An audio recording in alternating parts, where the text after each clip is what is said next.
আসসালামু আলাইকুম। কেমন আছেন সবাই? আশা করি আল্লাহর রহমতে সবাই ভালো আছেন। আমি ইঞ্জিনিয়ার ফারজানা নীরা আপনাদের সামনে হাজির হলাম নতুন একটা ব্লগ নিয়ে।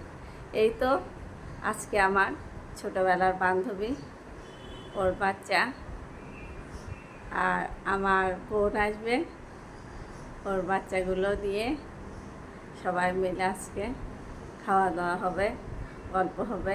এই তো থাকছে, সেটা আপনাদের সঙ্গে শেয়ার করছি। তো সঙ্গেই থাকুন, দেখতেই থাকুন। আও গরু মাংস,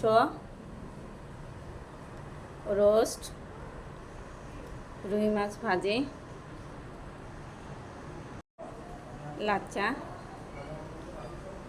এই তো আশা করি সবার ভালো লেগেছে, আলহামদুলিল্লাহ। আজকের মতো এখানেই বিদায় নিচ্ছি। সবাই ভালো থাকবেন, সুস্থ থাকবেন। আল্লাহ হাফেজ।